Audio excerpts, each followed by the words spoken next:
Assalamualaikum warahmatullahi wabarakatuh. Yang saya hormati Ibu Ida Faridatul Hasanah MPD selaku dosen UIN Raden Intan Lampung, dan yang saya banggakan teman-temanku sekalian.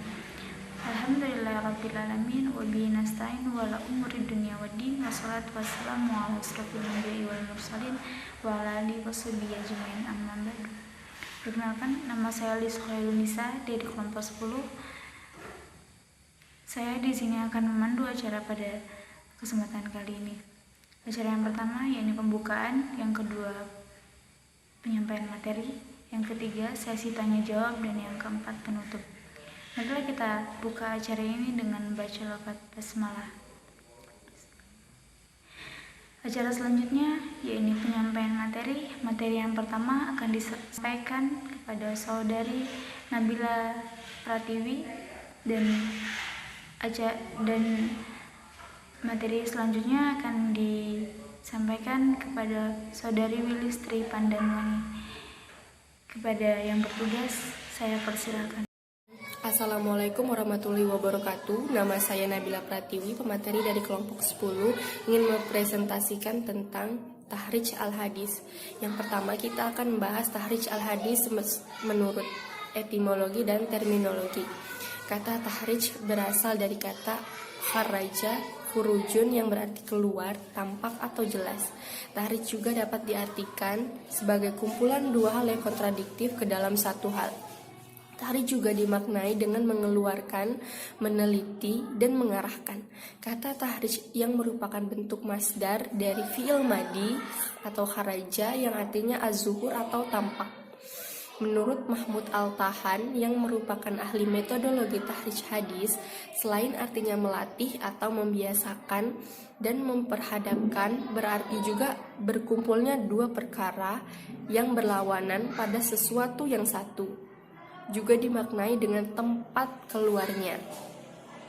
Jadi, kita tarik pesannya bahwa pengertian tahrij memiliki arti al-istinbat yang sama dengan akar dari kata tahrij sendiri, yaitu mengeluarkan.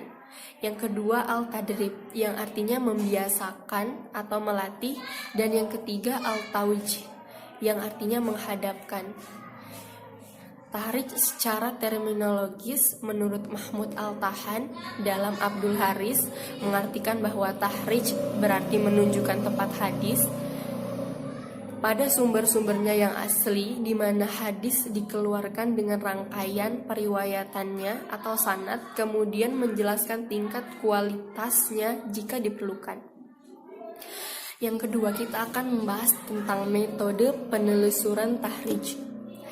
Yang pertama ada metode indeks kata. Metode ini menggunakan kamus yang digunakan dalam mencari hadis seperti Al-Mu'jam, Al-Mu'ahras li Al-Fas, Al-Hadis Al-Nabawi. Kamus ini merupakan karya indeks yang memuat kata-kata hadis yang terdapat dalam hadis 9, yaitu Sahih Al-Bukhari, Sahih Muslim, Sunan Abu Daud, dan Sunan Al-Nasa'i, Sunan Ibnu Majah, Sunan Al-Tirmizi, Muwatta Malik, Musnad Ahmad, dan Sunan Al-Darimi sebagai kata kunci. Tentunya kamus ini disusun oleh sebuah tim yang di dalamnya adalah para orientalis. Yang kedua, ada metode berbasis tematis. Hadis metode ini menurut Andi Rahman digunakan oleh seorang yang memiliki cita rasa ilmiah yang memungkinkan menentukan tema bagi hadis yang sedang dikaji.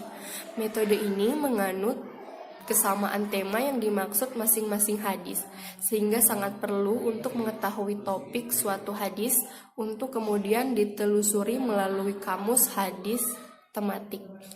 Yang ketiga yaitu metode kata pertama dalam matan.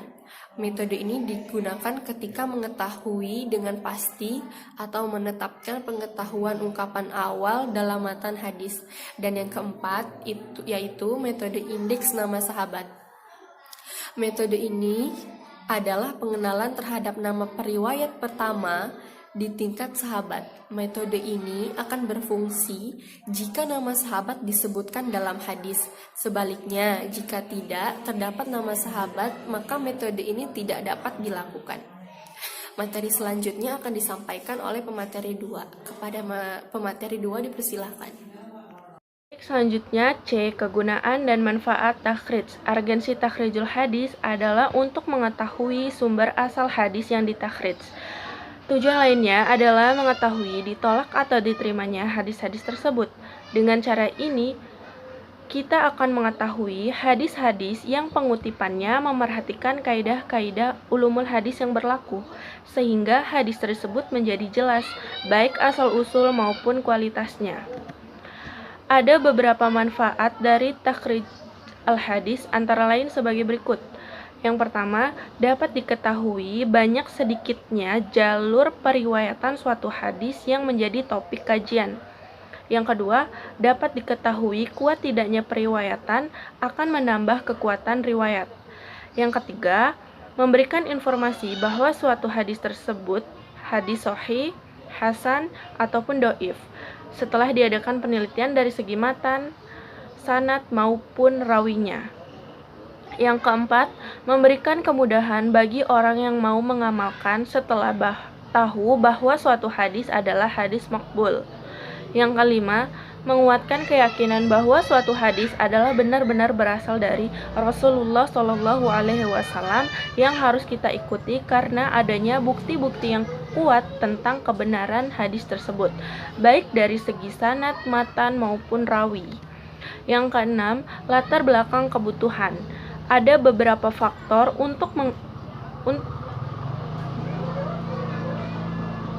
Yang keenam, latar belakang kebutuhan. Ada beberapa faktor utama yang melatar belakangi kebutuhan terhadap kegiatan penelitian terhadap hadis takhrij al-hadis yang dilakukan oleh seorang atau beberapa peneliti hadis.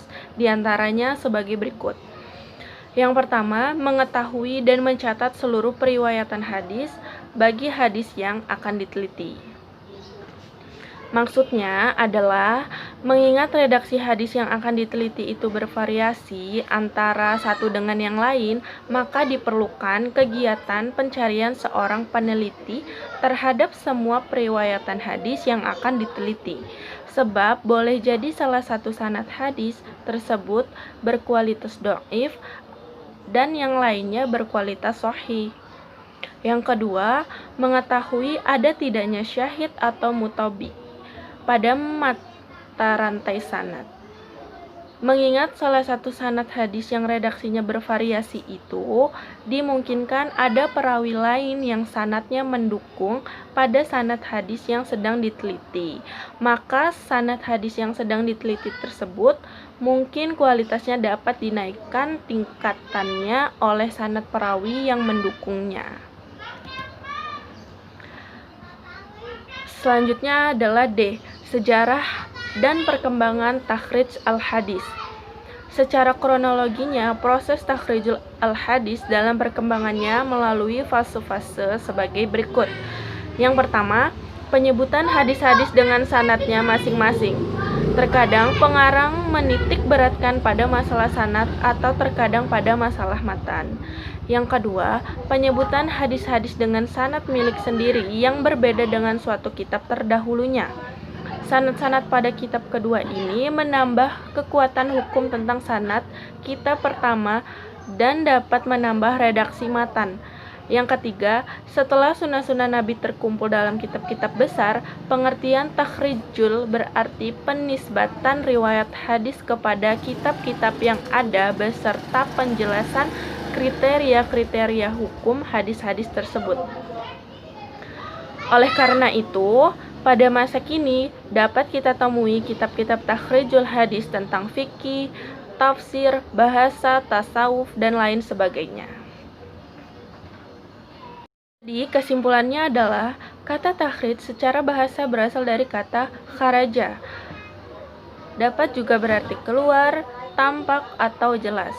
Takhrij juga diartikan sebagai kumpulan dua hal yang kontradiktif dalam satu hal. Takhrij juga dimaknai dengan mengeluarkan, meneliti, dan mengarahkan. Kata takhrij merupakan bentuk masdar dari fi'il madhi, kharaja, yang artinya az-zuhur atau tampak. Menurut Mahmud Al-Tahan, yang merupakan ahli metodologi takhrij hadis, selain artinya melatih atau membiasakan dan memperhadapkan, berarti juga berkumpulnya dua perkara yang berlawanan pada sesuatu yang satu.